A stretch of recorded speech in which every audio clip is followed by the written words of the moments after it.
Right, I was asked to record this. It's from Pride and Prejudice by Jane Austen, Chapter 58. It's actually my second recording, just because the first one didn't work for some reason. Instead of receiving any such letter of excuse from his friend as Elizabeth had expected Mr. Bingley to do, he was unable to bring Darcy with him to Longbourn before many days had passed after Lady Catherine's visit. The gentleman arrived early, and before Mrs. Bennet had time to tell him of their having seen his aunt, of which her daughter sat in momentary dread, Bingley, who wanted to be alone with Jane, proposed their all walking out. It was agreed to. Mrs. Bennet was not in the habit of walking.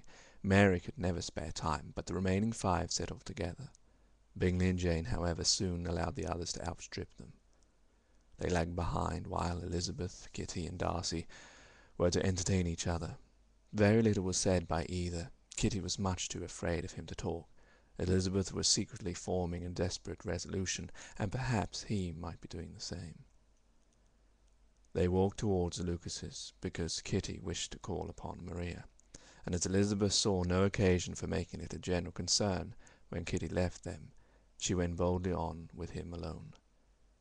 Now was the moment for her resolution to be executed, and while her courage was high, she immediately said, "Mr. Darcy, I'm a very selfish creature, and for the sake of giving relief to my own feelings, care not how much I may be wounding yours.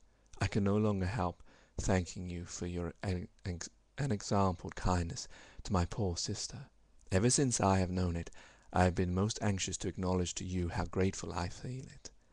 Were it known to the rest of my family, I should not have merely my own gratitude to express."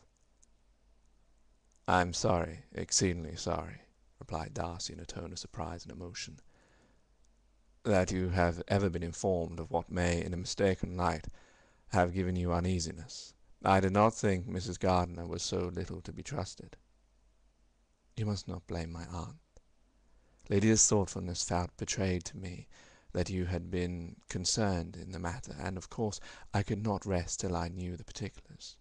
Let me thank you again and again, in the name of all my family, for that generous compassion which induced you to take so much trouble and bear so much mortification for the sake of discovering them." "If you will thank me," he replied, "let it be for yourself alone. That the wish of giving happiness to you might add force to other inducements which led me on, I shall not attempt to deny, but your family owe me nothing. Much as I respect them, I believe I thought only of you." Elizabeth was too much embarrassed to say a word. After a short pause, her companion added, "You are too generous to trifle with me. If your feelings are still what they were last April, tell me so at once. My affections and wishes are unchanged, but one word from you will silence me on the subject for ever." Elizabeth, feeling all the more than common awkwardness and anxiety of the situation, now forced herself to speak, and immediately, though not very fluently, gave him to understand that her sentiments had undergone so material a change since the period to which he alluded, as to make her receive with gratitude and pleasure his present assurances.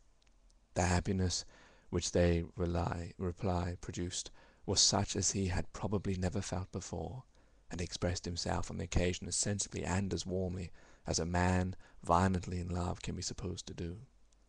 Had Elizabeth been able to encounter his eyes, she might have seen how well the expression of heartfelt delight diffused over his face became him, but though she could not look, she could listen, and he told her of feelings which, in proving of what importance she was to him, made his affections every moment more valuable. They walked on, without knowing in what direction. There was too much to be thought and felt and said for attention to any other object. She soon learned that they were indebted for their present good understanding to the effort of his aunt, who did call on him in her return from London, and there relate her journey to Longbourn, its motive, and the substance of the conversation with Elizabeth, dwelling emphatically on every expression of the latter, which, in her ladyship's apprehension, peculiarly denoted her perverseness and assurance in the belief that such a relation must assist her endeavour to obtain that promise from her nephew which she had refused to give. but unluckily for her ladyship, its effects had been exactly contrawise. "It taught me to hope," said he, "as I had scarcely ever allowed myself to hope before. I knew enough of your disposition to be certain that you had been absolutely, irrevocably decided against me. You would have acknowledged it to Lady Catherine frankly and openly." Elizabeth coloured and laughed as she replied, "Yes, you know enough of my frankness to believe me capable of that. After abusing you so abominably to your face, I could have no scruple in abusing you to all your relations." "What did you say of me that I did not deserve? For though your accusations were ill-founded, formed on mistaken premise, my behaviour to you at the time had merited the severest reproofs. It was unpardonable. I cannot think of it without abhorrence." "We will not quarrel for the greatest share of blame annexed to that evening," said Elizabeth. "The conduct of neither, if strictly examined, will be irreproachable, but since then we have both, I hope, improved in civility." "I cannot be so easily reconciled to myself. The recollection of what I then said, of my conduct, my manners, my expressions, during the whole of it, is now, and has been many months, inexpressibly painful to me. Your reproof, so well applied, I shall never forget. Had you behaved in more a gentlemanlike manner, those were your words. You know not, you can scarcely conceive how they tortured me, though it was some time, I confess, before I was reasonable enough to allow their justice." "I was certainly very far from expecting them to make so strong an impression. I had not the smallest idea of their being ever felt in such a way." "I can easily believe it. You thought me then devoid of every proper feeling. I am sure you did. The turn of your countenance I shall never forget, as you said that I could not have addressed you in any possible way that would induce you to accept me." "Oh, do not repeat what I then said. These recollections will not at all do at all. I assure you that I have long been most heartily ashamed of it." Darcy mentioned his letter. "Did it?" said he. "Did it soon make you think better of me? Did you, on reading it, give any credit to its contents?" She explained what its effect on her had been, and how gradually all her former prejudice had been removed. "I knew," said he, "that what I wrote must give you pain, but it was necessary. I hope you destroyed the letter. There was one part, especially the opening of it, which I should dread your having the power of reading again. I can remember some expressions which might justly make you hate me." "The letter shall certainly be burned if you believe it is essential to the preservation of my regard, but though we have both reason to think my opinions not entirely unalterable, they are not, I hope, quite so easily changed as that implies."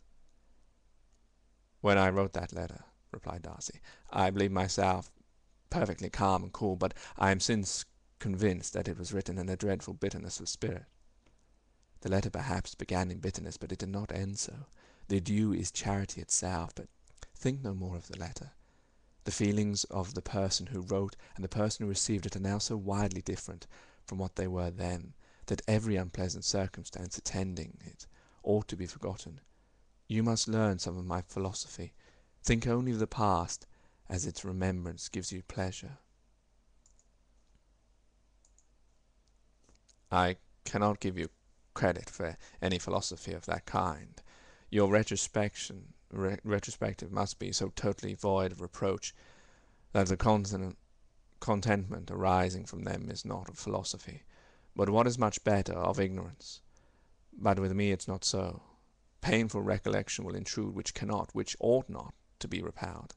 I have been a selfish being all my life in practice, though not in principle. As a child I was taught what was right, but I was not taught to correct my temper. I was given good principles, but left to follow them in pride and conceit. Unfortunately an only son, for many years an only child, I was spoilt by my parents, who, though good themselves, my father particularly, all that was benevolent and amiable, allowed, encouraged also, almost taught me to be selfish and overbearing, to care for none beyond my own family circle, to think meanly of all the rest of the world, to wish at least to think meanly of the sense of worth compared with my own. Such I was, from 8 to 28, and such I might still have been but for you, dearest, loveliest Elizabeth. What do I not owe you? You taught me a lesson, hard indeed,